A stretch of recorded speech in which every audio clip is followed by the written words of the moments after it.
किताब आ गई और दद्दू प्रसाद जी को प्रधानमंत्री बना दीजिए तो क्या होगा? सीधा सवाल यहीं से शुरू करता हूं ना। बहुत बड़ी बड़ी बात हो जाती है। किसी नेता को बना दीजिए, दलित को प्राइम मिनिस्टर, पिछड़ा को बना दीजिए तो क्या हो जाएगा उससे? 4 सेक्रेटरी बन जाएंगे, कुछ डीजीपी बन जाएंगे, कुछ ठेकेदार पैदा हो जाएंगे, ट्रांसफर पोस्टिंग हो जाएगा, कुछ लोग मालामाल हो जाएंगे। बात समझिए, कुछ लोग मालामाल हो जाएंगे, लेकिन अल्टीमेटली होगा क्या? यहाँ सब बैनर लगा हुआ है, ठीक से हमारे दोस्त लोग पढ़ते भी नहीं है, आधा पढ़ते हैं आधा समझते हैं। उसमें लिखा हुआ है कि हमें परिवर्तनकारी समाज और परिवर्तनकारी राज सत्ता का निर्माण करना है। पहले क्या लिखा हुआ है? समाज, फिर राज सत्ता। दूसरे में लिखा हुआ जालिम के सहारा के साथ इशारा भी आ जाता है, और उसके अंत में लिखा हुआ है शासक बनो। तो शासक बनो तो हम लोग समझ लेते हैं, लेकिन शासक क्यों बनो ये समझ में नहीं आता है। बिहार से मैं आता हूं, उत्तर प्रदेश और बिहार को अच्छी तरह से जानता हूं। सामाजिक न्याय और तमाम तो सरकार रही, तो क्या हो गया क्या गया उससे? सामाजिक व्यवस्था में बदलाव लाए बिना राजनीतिक बदलाव मूल्यहीन है। नहीं बिकने वाला नेता चाहिए तो नहीं बिकने वाला समाज। अब ग्रामर सब बदल रहा है। इतना हम लोग जागृत हो गए कि अल्टीमेटली संघ और बीजेपी बिहार उत्तर प्रदेश दोनों जगह काबिज हो गया। इतना आंदोलन हुआ, मंडल हुआ और तमाम हुआ, तो कहीं समस्या मंत्री बनने, मुख्यमंत्री, प्रधानमंत्री बनने से समस्या का समाधान नहीं है। ये तो इस पर चिंतन मनन कीजिए कि आखिर आपको चाहिए क्या। सम्राट अशोक भी तो थे, उससे बाद में जाएंगे तो बहुत सारे राजे महाराजे हुए, शूद्र के हुए। अभी थे, साहू जी महाराज थे, महाराजा बड़ौदा थे, दक्षिण भारत में थे ना। अभी तो हमारे राष्ट्रपति ही दलित है, प्रधानमंत्री पिछड़े हैं। 131 सांसद SC ST का है, 150 OBC का होगा। मोहन भागवत बोला है कि हम प्रधानमंत्री बनेंगे, शंकराचार्य ने बोला है कि राज सत्ता हम लेंगे। तो इसका मतलब है, और मैं इसलिए ये बात कह रहा हूं, मैं I am very much political person, मैं अपॉलिटिकल नहीं हूं, मैं पॉलिटिकल आदमी हूं और बड़े बड़े नेताओं के साथ काम किया है। मैं शरद यादव पे किताब निकाल रहा हूं, आने वाली है। मैं चुनाव लड़ा हूं जाकर बिहार में, विधायक का, MLA का। लेकिन 20 साल जो पॉलिटिकल एक्टिविज्म करने के बाद और पढ़ने के बाद, लगातार पढ़ने के बाद, मुझे ये बात समझ में आई कि सिर्फ संसद और विधानसभा परिवर्तन का रास्ता नहीं है। आज स्टालिन मंदिर का डेमोक्रेटाइजेशन कर देता है कि गैर ब्राह्मण भी पुजारी बनेंगे। OBC नीट के लिए आंदोलन चला रहा है। हमारे उत्तर भारत के नेता लोगों में कहीं और बिजी है, कुछ घंटा और मंदिर में बिजी है, बनाते रहे। वो खुल के स्टैंड लेता है। क्यों? क्योंकि ये पेरियार की धरती है, वो जागृत धरती है। समाज जगा हुआ है ना, नेता कहां जाएगा? हम लोग मंत्री जी, दद्दू प्रसाद जी बने होंगे, चाहे बनेंगे भविष्य में, तो हम लोग क्या करने गए थे इनके पास कि ट्रांसफर करा दीजिए जरा मलाईदार पोस्टिंग। मलाईदार क्या होता है? सीधा कहिए घूस कमाने वाला जगह दीजिए, है ना। ठेका दिलवा दीजिए, मेरे बेटे का एडमिशन करवा दीजिए प्राइवेट स्कूल में। कभी जाके ये बोले थे कि अंग्रेजी पढ़ने वाला सब समाज के लिए एक बढ़िया रेसिडेंशियल स्कूल बनवा दीजिए। ये बात नहीं कहते ना, इंडिविजुअल बार्गेनिंग करते हैं। तो समस्या महाराष्ट्र के उधर जाइए तो वहाँ के जो राजे रजवाड़े थे, उन्होंने पढ़ाया बच्चों को। तो वहाँ से चाहे MC राजा हो, चाहे श्रीनिवास राव हो, चाहे अंबेडकर पैदा हुए। हमारे इधर वाला काऊ बेल्ट, हिंदी वाला बेल्ट, कबीर और रविदास के बाद हम लोग झुनझुना बजा रहे हैं। मैं जहाँ भी जाता हूँ, बड़े बड़े लोगों से मिलता हूँ और किसी से कुछ मांगता नहीं हूँ, मांगा नहीं। मेरी नौकरी भी जो लगी तो मेरे गुरु से मांगा नहीं, उन्होंने कहा कि काबिल आदमी इसको लगाना चाहिए। जिनके पास जाइए तो बेटा क्या बनना है, तो आईएएस ऑफिसर बनना है, डॉक्टर बनना है, इंजीनियर बनना है, मैनेजमेंट गुरु बनना है। कौन बोलता है कि हमको बेटा को काशीराम बनाना है और पेरियार बनाना है, बेटी को बनाना है उस तरह का कैरेक्टर बनाना है? कौन बोला है कि फातिमा और शेख और माता फूले बनाना है और फूले साहब बनाना है? कौन कहता है कि हमको अंबेडकर बनाना है? कौन कहता है कि हमको अमर्त्य सेन पैदा करना है? कौन कहता है कि रोमेला थापर और इरफान हबीब पैदा करना है? जब आपके पास पत्रकार नहीं हो, संस्था। मैं पर्चा लेकर आया था कि मैं काशीराम जी यहीं पे 26 साल पहले लखनऊ में ही हजरत महल पार्क है, वहाँ पे पेरियार का मेला लगाए थे। आप में से कई लोग जानते होंगे, उसमें शामिल भी रहे। और ये 7-8 पन्ने का जो है रिपोर्ट है और अकेला साहब ने ही छापा है। मैं सोचा था कि इसमें थोड़ी सी चर्चा करूँगा, क्योंकि हमारी भावी पीढ़ी को नहीं पता है तो कम से कम वो जान जाए। वो सामाजिक परिवर्तन की बात कर रहे थे लगातार, और सामाजिक परिवर्तन में सिर्फ राज सत्ता नहीं था, वो फाउंडेशन, पता नहीं वो फाउंडेशन है कि नहीं हम नहीं जानते, फाउंडेशन है कि नहीं हम नहीं जानते। तो जब हम इंटेलेक्चुअल्स नहीं पैदा करें, अब बाबा साहब को आप पढ़िए, अम्बेडकरनामा सुनिए। अम्बेडकरनामा हमने क्यों खोला? क्योंकि सालों साल जो है कहाँ गांव-गांव चंद्रभूषण भाई बैठे हुए हैं और यादव शक्ति के संपादक हैं। घूमते वो लगा कि जहाँ जाता हूँ नारेबाजी जरूर होती है बाबा साहब, और कथा कहानी बहुत होती है। बाबा साहब ने कहा था, तो कहाँ कहा था, क्यों कहा था, ये नहीं पता है, आगे पीछे क्या है ये नहीं पता है। तो शुक्रिया कि कम से कम लॉकडाउन में ऑनलाइन क्लास लेना था, तो घर बैठे बैठे सोचा पढ़ पढ़ के पेज नंबर के साथ कम से कम काशीराम क्या बोले थे, बाबा साहब क्या बोले थे, किस किताब में है, ये सुनवा दूं। कम से कम आप सुन तो लीजिए। भजन कीर्तन सुनते हैं आधा घंटा, यूट्यूब नहीं सुन सकते। पढ़िए, देखिए, डॉक्टर अंबेडकर ने इंस्टीट्यूशंस बनाए थे, पहले संस्थान बनाए थे 1920 से उठाकर देखिए। अरे पुष्पमित्र सुंग के बाद तो उनका पिछड़ा अवतार नरेंद्र मोदी ही है ना, बीच में तो कहीं कुछ नहीं, पूरा गैप है। तो कैसे जिंदा रहा मनुवाद और ब्राह्मणवाद जिसकी आप बात कर रहे हैं?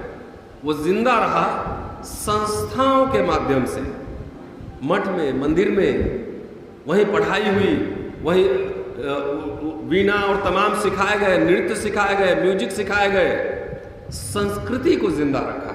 हमारे बौद्ध मठों में ये सब काम नहीं हुआ। बौद्ध मठ में काम नहीं होता। कितना बौद्ध भिक्षु को देखे हैं जाके घर घर में धम्म का प्रचार करना, जय भीम नमो बुद्धाय कहने से क्रांति हो जाए। सरकार बनी उत्तर प्रदेश में, बिहार में, कितना फेलोशिप उन्होंने किया है कि फॉरेन फेलोशिप जो है हम देंगे बच्चों को। जो बच्चे जाएंगे विदेश पढ़ने उसको हम 20 लाख का फेलोशिप देंगे। है कहीं कुछ है? नहीं है। भारत सरकार का जो स्कीम है उसमें भी SC ST में ऐसा कर दिया है कि जिसका 8 लाख से कम इनकम होगा उसी को फेलोशिप मिलेगा। क्रीमी लेयर लगा हुआ है। ये एजेंडा पे नहीं है, लेकिन हमको मंत्री बना दो जी। तो मंत्री बन के करोगे क्या, पहले ये बता दो हमें, जरूर बना देंगे। कि क्रीमी लेयर लगा हुआ, 8 लाख से कम जिसका इनकम होगा उसका बच्चा, हो सकता है कुछ बच्चे ऑक्सफोर्ड कैम्ब्रिज में पढ़ने के लिए क्वालिफाई कर जाए, लेकिन अमूमन नहीं जाता है ना। 8 लाख, जैसे मेरा अगर मान लीजिए 12 लाख है और मेरे बेटे को 40 लाख फीस देना है, तो मैं 12 लाख डिस्क्वालीफाई हो गया, लेकिन 40 लाख फीस नहीं दे सकता, यहाँ स्कॉलरशिप नहीं मिल सकता। तो जब स्कॉलरशिप नहीं मिलेगा तो आपका बच्चा नहीं पढ़ेगा। ऑक्सफोर्ड कैम्ब्रिज, जानते हैं आप, दुनिया में जो शासक हैं रोड से स्कॉलर है आधे से ज्यादा, सब हार्वर्ड, कैम्ब्रिज और तमाम उसके थिंक टैंक हैं। अंबेडकर को अगर बड़ौदा महाराज नहीं भेजे रहते कोलंबिया में, तो अंबेडकर साहब क्या होते? सिपाही होते या क्लर्क होते बड़ौदा महाराज में, और क्या होता? इसमें क्यों नहीं बहस होनी चाहिए? साहू जी महाराज मदद नहीं करते और ऐसे लोग मदद नहीं करते तो अंबेडकर बन पाते? नहीं बन पाते। मैं दावे के साथ कर रहा हूं, अगर मैं बिहार छोड़कर दिल्ली नहीं आया होता तो मैं बिहार में ठेकेदार होता या लठैत होता या बहुत लड़ भिड़ के एमएलए और मिनिस्टर बन गया रहता, और रतन लाल जो अभी वो नहीं होता कम से कम। सब लोग व्हाट्सएप में पढ़ते हैं कि शिक्षा शेरनी का दूध है। अरे तो यहां पहले शेरनी का दूध मिल रहा है कि मिलावटी दूध चेक किए हैं थर्मामीटर लगा के? उसमें बाबा साहब शेर बने थे तो कोलंबिया और लंदन में पढ़ के बने थे कि यहां पढ़ के बने थे? तो क्या खेला है, इसको मैं कहता हूं जनेऊ लीला। सब जगह शिक्षा से लेकर, अभी प्रोफेसर राजेंद्र वर्मा कह रहे हैं कि जनेऊ लीला है। देखिए, दो तरह की लड़ाई है, और मैं कोई डिस्करेज नहीं कर रहा किसी, न चंद्रभूषण जी को कर रहा हूं, न दद्दू प्रसाद जी को कर रहा हूं, न किसी यंगस्टर को कर रहा हूं। दो तरह की लड़ाइयां होती हैं। एक शॉर्ट टर्म इलेक्शन आ रहा है, मैं सीधा कह रहा हूं आपसे, जो संविधान विरोधी है उसको वोट मत दीजिए, जो आरक्षण विरोधी है उसको वोट मत दीजिए, जो मंडल विरोधी है उसको वोट मत दीजिए, जो पेरियार विरोधी है उसको वोट मत दीजिए। खुल के कह रहा हूं। दलित बच्चियों का बलात्कार होता है, उसके वीडियो बना के सब जो वायरल करता है उसको वोट मत दीजिए, पहचानिए उसको, मत दीजिए। खुल के कह रहा हूं। एक शॉर्ट टर्म है, अगर की राजनीति है तो हराना है और सरकार बनानी शॉर्ट टर्म है, लेकिन वहां हमारे जैसे लोग चाहिए जो मंत्री से मिले तो ये नहीं बोले कि हमको वाइस चांसलर बनवा दीजिए। जब मिनिस्टर से मिले तो बोले कि अपने लिए नहीं आया हूं, मैं मिलता हूं, कई मिनिस्टर दोस्त हैं, सब हैं, लेकिन कभी नहीं कहा कि मुझे ये ट्रांसफर करवा दो किसी का, नहीं कहा। आपको ऐसे लोग पैदा करने होंगे, ऐसे लोग ऊंट के समान होते हैं, जो हाथी को जब पागल होता है ना तो कान पकड़ के ठीक करता है। समझ रहे हैं बात? हाथी पागल होता है तो कान पकड़ के ठीक करता है। आप क्या समझते हैं कि राजनेता और मंत्री हो गया? बाबा साहब अंबेडकर के जमाने में कितने कैबिनेट मिनिस्टर थे, नाम याद है? नाम याद है कितने में एमपी थे? इतिहास भुला देता है उसको। इतिहास उसी को याद करता है जो अपने समय को लांघता है, उसको ट्रांसेंड करता है, काम करता है, उसको याद करता है। इसलिए साथियों, एक तो ये है कि शॉर्ट टर्म, अब आ रहा है चुनाव, जाहिर है बुलाइएगा तो हम भी प्रचार में आएंगे, आ जाते भी हैं।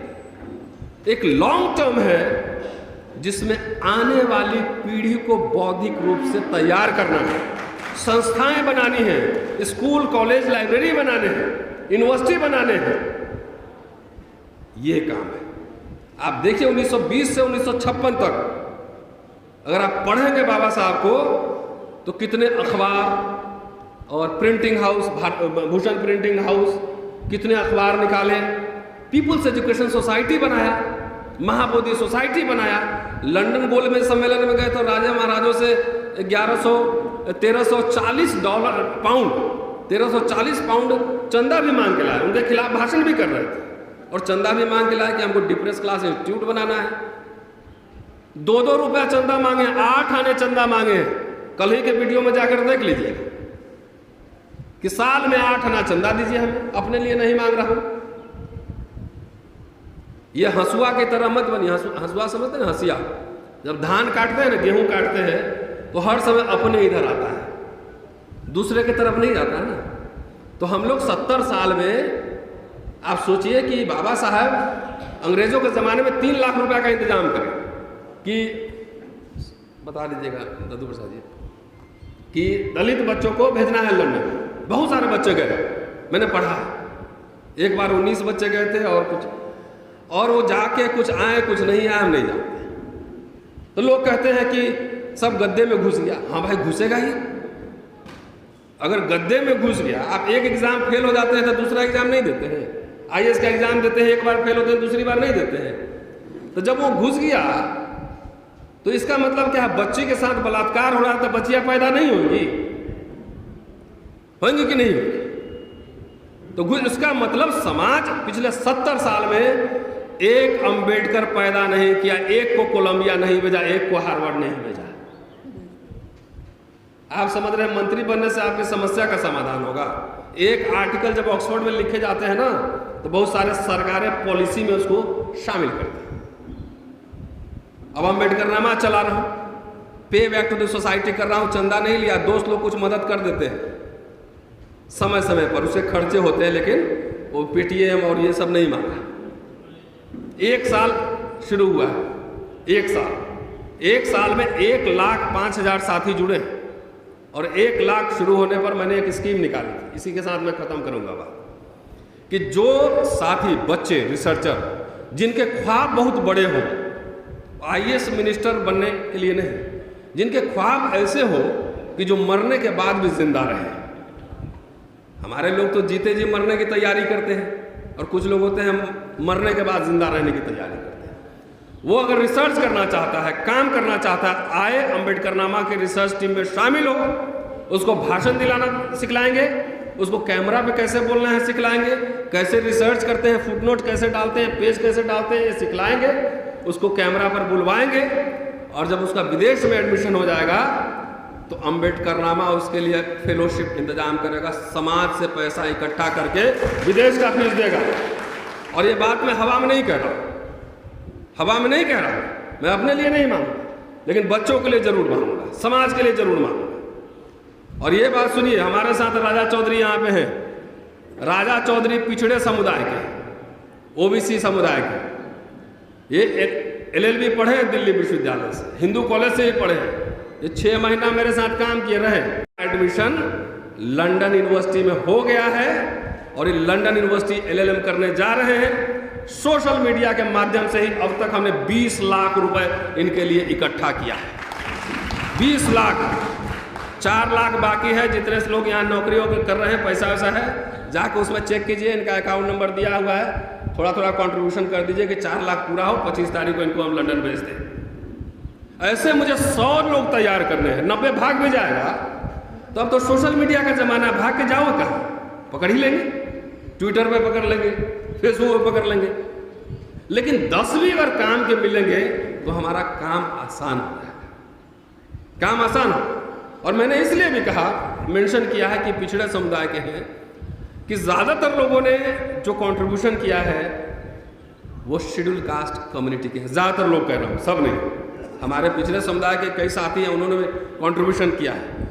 अब ये कह रहा हूँ कि बड़ौदा महाराज तो पिछड़े समुदाय के थे, उन्होंने अंबेडकर को भेजा पढ़ने के लिए, तो हम लोग मिलकर 10 बच्चा नहीं पढ़ा सकते, 10 बच्चा नहीं पढ़ा सकते। इसलिए कह रहा हूँ साथियों, हम लोग लंबी लड़ाई की तैयारी कर रहे हैं। जिनको चुनाव लड़ना है जरूर लड़ें। हम लोग को संस्थान और भावी पीढ़ी के नेता तैयार करने दीजिए, बौद्धिक नेता, नेता मतलब नहीं सिर्फ वोट मांगने वाला, इंटेलेक्चुअल लीडरशिप क्रिएट करने दीजिए। शुक्रिया, जय भीम।